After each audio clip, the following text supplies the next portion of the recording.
So we were talking kind of what we wanted to talk about, because like we said, we were thinking of doing the roast, and then we kind of wanted to make the roast more of a thing, so that like way an actual event, people would be prepared for it. All four of us would be here instead of just the three of us. So that kind of left us with a vacancy, and Mitsugi very, very kindly, like the producer he is, tried to have his shit together and suggested figures, and Kimiko and I, like the awful co-hosts we are, the banes of his existence that we are, we're like, nah. So instead, I guess we can talk about figures, but Kimiko kind of suggested a Pickles to Pluto. Pickles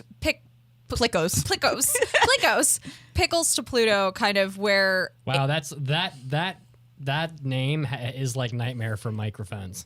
Let's not say it too many times. All right, so I will say it one more time. For those of you who are not familiar with the concept of Pickles to Pluto, I can hear it now. It's the ability to go from one thing to another in 6 degrees of separation just by kind of looping them together. So that green vegetable that Mitsugi does not want me to say the name of anymore can be, it's green. They're not always green. Okay, so, well, let's just say for record's sake, it's green. What else is green? Grass. Grass is a part of Earth. Earth is a planet. What else is a planet? Pluto. So you go from Pickles to Pluto. I said it again. I'm sorry. You said it much better. You said it. I said it softly. You said it perfectly that time. Pickles to Pluto. Without the, somebody just lost their hearing. Oh, no. All right. So we figured, or my idea was that we start with something like figurines and then just see what it devolves to. Yeah. And then at the end of it, whatever we're at was figurines to blank. But I have lost control of the podcast. So, and then one of the other things that I had suggested while we were discussing was tattoos and anime tattoos. Because, yes, I have 2 of them. And I kind of want to start there. Yeah. If we're kind of okay with that. Sure. Like, so we'll go from tattoos to something. Yeah. Well, we're going to start with anime tattoos, and we're just going to see how much time we can fill talking about this. And here's the other thing I'm going to put out there. If anyone in the chat has an off-the-cuff like question or topic idea, oh yeah, throw it at us, guys. I'm gonna be watching the chat. So if there's something that you either have a question for us as individuals, all of us, or a kind of talking point, random, almost like mini mailbag type thing. Like this is your time to throw us questions in the chat. This a mailbag episode. Oh, whoops. Should we do that, Mitsugi? Well, we've already established 6 different main topics that we're doing right now. I'm just gonna let the 2 of you go crazy, which is maybe the worst decision I've ever made. Complete non sequitur. Chiaki, remind me that I have to show you the first episode of Yuri on Ice Abridged after we're done with this. Okay. Yes. Okay. All right. So, yeah. So people in the chat, if you have a talking point that you, even if it's like a, Sailor Moon or Cardcaptor Sakura and why, discuss. I don't know. You can pick. We shall see. And we will do our best. Yeah. So, but so here's the thing. I have no tattoos. Nope. You have 1 or 2. You have 1 or 2 or 7. Wait, how many do it? I have 1, 2, 3, 4, 5, 6, 7. I have 8 now. I have 8 tattoos now. Yeah. But I mean, most of them are all congregating on one portion of my body, so it's almost like one. Does that count the one on your hip? That counts the one on my hip. What about the one on your ass? That doesn't count the one on my ass. Okay. That doesn't count the entire left brown ass cheek that I got tattooed to symbolize my half Mexican heritage. There we go. So here's the thing. As someone who has no tattoos, like I have no issue with tattoos. I really hurt don't. So good. I love the pain. Do they? I do though. It's a different kind of pain when it's almost like an exhilarating kind of pain when you get a tattoo. So as someone who has no tattoos, one of the reasons, the main reason why I have no tattoos is I've never been able to think of something that I would want to have permanently on my body for forever. Like, and that's a me thing. Like, that's not me passing judgment on someone else and saying no one could think of something. Like, no, you're not the only one who has that mentality either. Where like I personally cannot think of anything that I personally would want on my own body forever. Like, clearly you can and have, and that's awesome. So here's the thing about that, and I have 2 answers to that for you.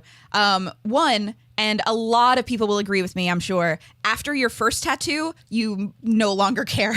That's what I heard. It's like I heard your that. first tattoo is so important to you because it's going to be there forever and it might be your only tattoo and it has to have meaning and it has to have purpose. And then you get it and you're like, you know what else I want? A million other tattoos.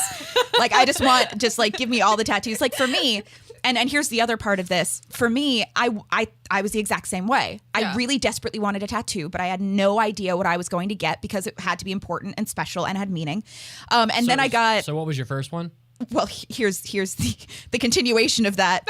I got really, really drunk with a mutual friend of ours, and randomly at the Hard Rock Hotel and Casino. Was that your mom? No, mom was the second one. Oh. You got your mom tattooed on you? No.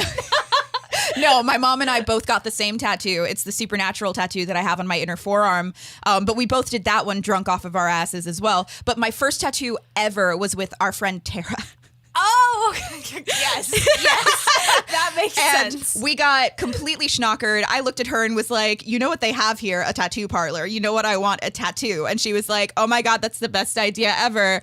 You're a writer. You know, you should get a quill. And I was like, you know what? You're so right. I should get a quill. We literally looked up pictures of a quill on Google Images, found the one that looked the best.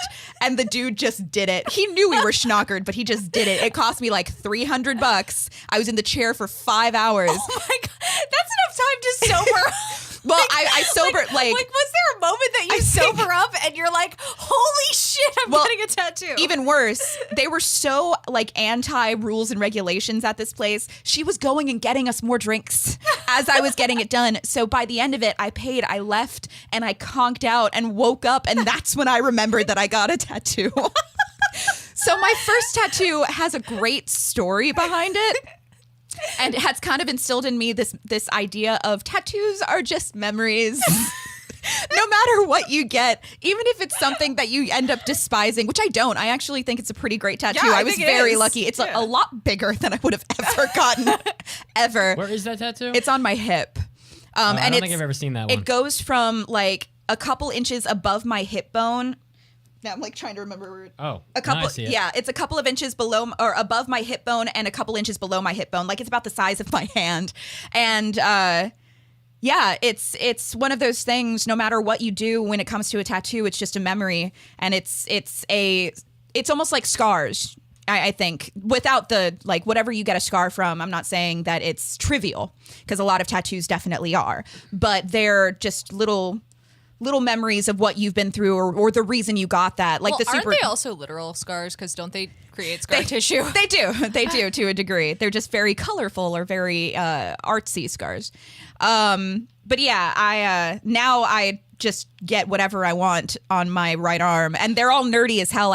There's a theme about it, and half of them are going to be anime related. So what two anime related ones do you have? Haikyuu and Ghibli Studios. And what is the other? What are one or two of the other anime related ones that you're gonna? Wait a minute, you're telling me you, Kimiko, me, have a Haikyuu tattoo? I know, right? I can't believe that. Everybody is surprised. Impossible. Everyone is surprised. And for those of you who don't, well, for those of you who don't know, I don't think anybody on the show has seen it. But it is, so all of my tattoos are nerdy as hell, and they're black symbols with watercolor backsplashes. And my Haikyuu one is a crow's feather with a volleyball and 4 crow's feet for Nishinoya, because he's my favorite and he's number 4 on the team. And the watercolor backsplash is obviously orange. The Ghibli Studios one, in honor of my first Ghibli Studios movie, my first Miyazaki movie I ever saw, Spirited Away. I got a soot ball with a pink watercolor backsplash and a green watercolor backsplash for Chihiro's outfit. And that's because soot balls show up in My Neighbor Totoro as well. I thought it was a good all-encompassing without doing the Ghibli Studios symbol. Are they in any other Ghibli movie? I feel like they've got to be in at least one more, but for the life of me, I can't remember. They might not be. I'm going to think about that for a minute. All right. So Godius Maximus in the chat asked, what would you consider to be the worst anime tattoo? He also asked why Chiaki didn't want to have all of the Anime Addicts Anonymous podcast hosts' faces tattooed on her. I don't think that was a question. I think it was just more of a statement, an observation that I didn't. Well, I'm making it a question. Why wouldn't you want that? Because it would be really expensive. There you go. There you go. All right. So the question was PC answer. The question was what bad anime tattoos. What do you think would be what's the worst anime tattoo that you can think of? Quote, what's the worst anime tattoo that you can think of? Looking around the room. No. I know exactly what I want to say, but for the life of me, I can't. Great teacher Onizuka, his face, like the face that he makes, like the really ugly face. I wouldn't want that on me, personally. But Onizuka is the coolest. Onizuka is the coolest, but I would want like the cooler, like a cooler picture of his face. I wouldn't want like the Onizuka like face that he does. Got it. Today I was having a conversation about how Onizuka's the coolest and how there's photos of him like popping a wheelie on his KZ1000 like that Kawasaki. That would be cool with his like badass white like Yakuza cloak that he wears, which preceded my friends to comment about how they think I will have road rash within 2 months. Trelanis in I was like, you guys are assholes. Trelanis in the chat replied, "Definitely MD Geist on your penis."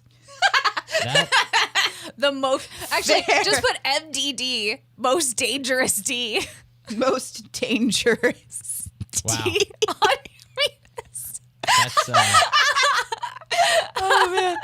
Wait, did we miss there was another one from Peter Wright. Did we miss that one? No. Oh wait. interesting. Peter Wright says, at Chiaki and Kimiko, when do you consider a show Fujoshi bait? I guess our topic has now been changed by Peter Wright. We are no longer We're on talking anime about tattoos. anime tattoos. We're now talking Fujoshi bait. When do I consider a show Fujoshi bait? When there are more than more than 2 male characters that are young and attractive. That all have like subtextual eroticism towards each other. But that's going back to the concept of homoerotic subtext being literally everywhere if you're looking for it. Like there's no legitimate homoerotic subtext there's no legitimate like romantic involvement in Haikyuu, but you can create homoerotic subtext in any instance if you look for it. Like if you're going out of your way to psychologically implant it into the story. That's why fan fiction writers really exist. anything can be Fujoshi bait. That's true. But I think there needs to be at least like 2 or more male characters. I was gonna say, I think there needs to be an abundance of male characters to female, and they need to be like bishi for sure. Like 10 out of 10. This wasn't directed at you, but do you have something to like add? Well, nowadays I think it's anytime there's a sports anime, period. Basically, Honestly, kinda. because it seems Not like untrue. Can I just say really quick? Astrophysics in the chat says Mitsugi looked so offended when I said I didn't want Onizuka's face tattooed on me. I am offended. He's right though. He's He the looked coolest. so upset. I just don't want Onizuka's like ugly face. I think you should want get his Onizuka's cool face tattooed over your own face. Hey now, what's wrong with my face? Absolutely nothing. It's just Onizuka. It would just look cooler if I had an coolest. Onizuka face. Do you realize how cool Onizuka is? Onizuka is really cool, which is why I would want the coolest visual interpretation of him tattooed on my body. Trilla said that he thinks that Onizuka should be in the next season of Mob Psycho. To which I said, he's way too cool to be in Mob Psycho. He's too cool to be in any anime other than his own. Period. That's fair. He's the leader of the Onibaku from Shonan. Okay. This is your topic of madness. You got to keep it rolling. Yeah. So Fujoshi bait. Fujoshi bait is a thing. It is a thing. It is a thing. What? Hold on. I'm gonna Google top shows that are Fujoshi bait. Okay. I want to know I want to know if anybody in the chat has an anime related tattoo. Are we going backwards, or are we just going to try to keep going forwards? I'm just shooting the shit. Honestly. Honestly, I kind of like keeping tattoos a subtopic, and then we can just answer whatever comes up. Oh, okay, cool. Yeah. Are we good? Yeah. You had asked me a question, and I think I got distracted by Peter Wright's question. No, I was asking what your next couple anime tattoos are that you know of. Okay, so I do know, and this is still like I need to finish the one on my right arm first, but I am considering getting the watercolor sleeve on my right and the black and white geometrical sleeve on my left. And if I do that, which I'm leaning towards it because I think it'd be really cool, I want the base, like the foundational tattoo, to be similar in style to Scar's alchemy tattoo. I remember you saying about that, and I thought that was super cool. Yeah, because then it would be a perfect geometric, like we've got words, we've got symbols, all in black and white, all very linear, which is a direct juxtaposition of the watercolor backsplash, the completely non-linear quality of my tattoo on, or my sleeve on my right. So that would be, so Full Metal Alchemist, obviously. It would be the full layer of it. I know a lot of my other tattoos aren't anime based. I know I've got a bunch of nerdy, they're all incredibly nerdy, but step it up. Avatar The Last Airbender I know isn't technically. Avatar The Last Airbender and Voltron are both going on my right sleeve. Well, Voltron but is originally technically anime. You can Yes. call it, yeah, I mean, Yeah. well, Voltron, Avatar's close enough. yeah, so Voltron and Avatar The Last Airbender are both going into the top portion, like the shoulder portion of my sleeve. I'm trying to think if there's any. Mitsuki, what about you? What anime tattoo would you get? It's a good question. Maybe the crest of the Bass Royal from Crest of the Stars Oh, that'd be cool. with the hornet. That'd be cool. So that would be interesting. Or maybe something I can put on my biceps so like when I flex it goes crazy. Like MD. Like a small thing, and then when I flex it like explodes. Like it stretches the skin out and reveals more ink or something. I think that you need like a Harry Potter tattoo for that. Yeah. Oh my god, tattoos in the Harry Potter world? How cool would that Oh be? my god, just like tattoos that can move. And actually, in the Wizarding World in Diagon Alley, it's in Nocturne Alley. Actually, there's this little area that you can go behind, and it's a window to a magical tattoo shop. And on the wall, they've got like inside, beyond, like on the wall in the quote unquote studio, you can see sketches that the tattoo artist has left behind that move, Magic, you say? which is really cool. Yeah. So, Trolanus in the chat said, if I were less sensitive, I would have Vash the Stampede on me in such a way that my penis is the angel arm. Apparently, No, no I'm one in the kidding. chat has a anime tattoo though. No one has chimed in yet. Karyuki Cat asks, Kimiko, do you have a regular tattoo artist that you get all your tattoos with, or are they all different artists? I actually have a tattoo artist in Orlando that I drive to whenever I have the time and money, and he's the one who has done all of my nerdy ones with the watercolor black splashes, because I want it to be uniformed. I want it to all have his particular watercolor style, and he's inexpensive, quick, and just phenomenal at what he does. His watercolor, his color work in general is absolutely fantastic. So yeah, I have it. He's from the Orlando Tattoo Company. His name is Rick Kamla, for anybody who wants to go and look up any. His Instagram, I think, is rkamla, or you could just look up Rick Kamla online. Kamla, a plug for my tattoo artist for anybody in the Florida area. Name dropper. Phenomenal work this guy does. And he's done, one of the things he's most proudest of is he did a brilliantly shaded, absolutely authentic looking Princess Mononoke tattoo for somebody 4 or 5 months ago. Gorgeous. Absolutely gorgeous. Become you go ahead. Becom in the chat said, I used to have a Bokudakegai Naimachi tattoo, but then it got erased. Smooth. Yeah, that one. I don't know what anime I would have tattooed on me. I mean, obviously the cliche answer for me would be Utena. Get the rose crest signet Yeah. somewhere I on think the cliche me. answer is a Dragon Ball. No. I mean, that's an easy tattoo for an anime fan in general, but I think that if you took every tattoo of an anime related nature that's ever been done on a person, more of them are Dragon Balls than anything Here's else. the thing, though. I would be scared to get a Dragon Ball, and here's why. As an artist, circles are hard to draw. yeah, you got to go to a real And, good like, person. Can't they I don't even trace think it? Like put a piece of like cardboard on your arm or something and trace Even it. still, like, I mean, Kimiko has several circular objects on her arm already. Well, the big thing is they'll take the image and they'll screen print it onto your arm, basically. So if you have the circle already there, but the tattoo artist has to be good enough to follow the circle perfectly. to trace it without error. And I'm lucky enough to have the dude who's really good at that. But quick segue, Trulanus, yes, legendary defender. All right. We shall continue. Here's the Bass Royal crest. I'm putting it back on the TV. Oh, I gotta move the the hornet crest. See it? All right. That could be a really interesting tattoo. You know what's I like the letters underneath. I was gonna say, you know, what's one thing that I'm realizing now with languages is one of the tattoos that I have considered, one of the few tattoos that I've considered getting is the quote, "Not all those who wander are lost" in Tolkien's original Elvish. And that's one thing that I feel like we don't see that often in anime is made up language systems. I'm trying to think of anime with it now. It takes a special amount of dedication to do that. I mean, like at the end of one of the Crest of the Stars novels, there's literally an appendix that's like 20 pages that just explains how the guy came up with the language.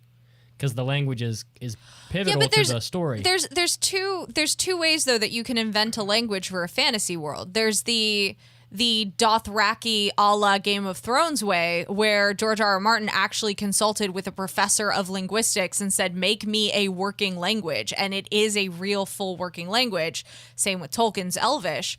Or there is the bastardization way that honestly I kind of go in my books a lot of times if I have a language where it works within the world, but it's not a fully fleshed out language. Yeah, you don't have grammar and syntax and any of that, but you do have distinct words. Yeah, you have distinct words and or like for example, in my Air Awakened series, there's a Western language that's referenced, and I have an idea of how the grammar is structured and whatnot, but I've never fleshed it out to the point that I could be like, here's how you speak Western from Air Awakens or Machinese is the old school way to say it.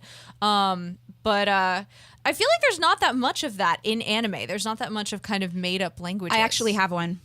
So for those of you who are familiar with it in the chat, I'm pretty sure that this is the one that I'm looking for. Gargantia on the Virtuous Planet. Suisei yes. no Gargantia. And it's not so much a written language, but what I thought was really cool, and I watched it dubbed, so it might have been different in Japanese. What I thought was really cool was that they went out of their way to have the characters speak in their own languages. The main character and the people of the planet that he crash lands on speak different languages for a good portion of the show. And so when one character is speaking, and you're watching as the viewer from his perspective, you're hearing it in English, but what he's hearing is a completely nonsensical gibberish language. Yeah. And vice versa, when he's trying to speak to them and you're, as the viewer, watching from their perspective, he sounds like he's speaking gibberish or a nonsensical language. And then he learns how to speak their language in like 1 minute. Well, it takes him like 5 episodes. Like it's actually it's well done in the sense that time is passing and he sounds like at first he can't speak it at all. Then he throws a couple of words in there. Then he has broken English, and then eventually he can speak their language. That was a pretty good show. It was. I really appreciated that they put that kind of effort into it when it came to the language barrier. I appreciated that they used a word in the title that I've never heard before. Verduous. Verdurous? Means like green, like very green or something, I think is what that means. I think so. So, but yeah, right. And again, that wasn't written so much as it was, though there might have been some stuff that we saw in the show on paper that was written down. Well, I mean, if I can be honest, we all know that fantasy shows are fantasy and sci-fi are the places where you would see something like that. For sure. Right? Uh-huh. And we all know that fantasy and sci-fi are not predominant genres right now. You barely ever see a fantasy show that's not like some kid gets sucked into a fantasy video game. And sci-fi shows, other than Gundam, are not that prolific either. So, you know, whereas back in the day, there were a number of these types of shows, like 12 Kingdoms, for example. In 12 Kingdoms, everybody in the 12 Kingdoms speaks a completely different language, and unless you are like Yoko and originally from that place to begin with, you can't speak the language.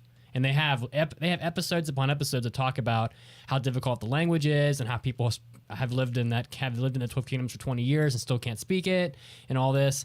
But unless you're talking about like one of those old school fantasy shows, like there's just no room for it nowadays. Where is there room for a fake language in like Love Live Sunshine? Yeah. There just isn't. Oh yeah. You know, that's okay. I'm going to transition us again. Oh, we're pivoting. We're pivoting. So we started on Pirouette. tattoos, then we went to fake languages. There was a little brief interlude of Fujoshi. There was a little brief interlude of Fujoshi. Now where I'm going to go from fake languages is, so I feel like fantasy anime fantasy sci-fi had its heyday in like the 80s to early 90s kind of thing. Yeah, I can then see that. And then fantasy sci-fi kind of fell out of vogue. I mean, it'll always be around. I'm just saying all the genres will always be around because there will always be a market for it. But gone are the days of Bubblegum Crisis, Ghost in the Shell, Lodos War, all of these big epic fantasy sci-fi type shows. And then I feel like sort of the next big thing in the anime world was kind of these quick, jazzy, sort of episodic shows like you are Fooly Cooly, Samurai Champloo, that kind of thing. Yeah. And then following that, we had the rise of the Moe girl, I would say. And the Moe girl being kind of king of the anime that's coming out. Now I would almost say that we're seeing a new renaissance of sports anime. And we're seeing the sports anime sort of come back as being the big thing. It is definitely the most prevalent anime genre out right now, I think. Or at the very least in terms of what is the most popular in Japan right now. And where do you think it started? Like, where do you think the era of the sport anime began? Like, what was the first one? I mean, there were sports anime, but Kazu and I just talked about this. Yeah. Like Captain Tsubasa, not Captain Tsubasa, Ashita no Slam Joe. Dunk. Ashita no Joe was a manga that's from the 60s. Oh yeah, no, I'm So, not. like, No, it I goes mean, back. like in this era, like in the sports era of anime, like where it's really big right now, Yeah. and there's Diamond no Ace and Kuroko no Basket and Haikyuu and Yowamushi Pedal, and they're all out at the same time. Where does it basically, start? Like I'm kind of saying like trends and whatnot. Like for example, if you look at young adult books like Twilight Vampires brought in were the huge. age of vampires, but there have always been books What about Interview- vampires. What about Interview with the Vampire? That's what we're saying. There's always been vampires in novels. Speaking of Fujoshi, But then that kind of spurred it being sort of big and giant and whatnot. speaking of Miyazaki, What? Speaking of Miyazaki, do you remember that? Jackie's like, what? Yeah, no, I remember that, but I don't because it usually follows with a non sequitur.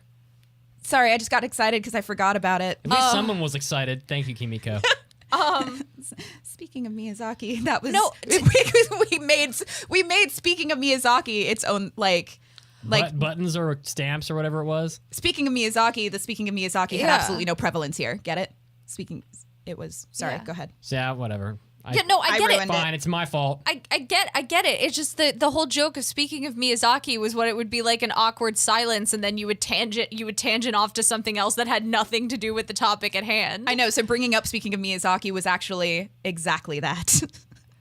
Oh, That's so why now I we're thought gonna- it was funny. Okay, so now we're gonna speak about Miyazaki. No. What would Miyazaki say about an anime tattoo? Like, what would he say if he saw your Soot Sprite tattoo? I don't know. He'd probably just He would probably sniff say at it your and life walk away is ruined. I think he'd take his cherry brand cigarette out of his mouth, and put it out on my tattoo. sniff disapprovingly, and put it out on your tattoo. Wait, so you had more that you were talking about in the era of sports anime, no? Oh, well, I was going to say kind of in answer to your question, I feel like Kuroko no Basket was arguably like one of the beginning? the big shows that kind of put it in this era that we're seeing now of sports anime shows of the team that comes together. They're usually pretty. Yep. And, teenage boys. Pretty teenage boys in large numbers. Yeah.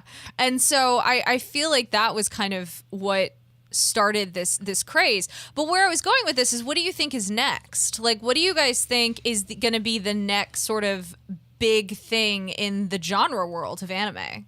I'm trying to think of some of the things that have come out recently that have done really well for themselves. Maybe like... Oh, but you also have to consider what's going really well in Japan, because that kind of correlates. The things that are the most popular in Japan are the ones that they make more of. It's not just what's popular here.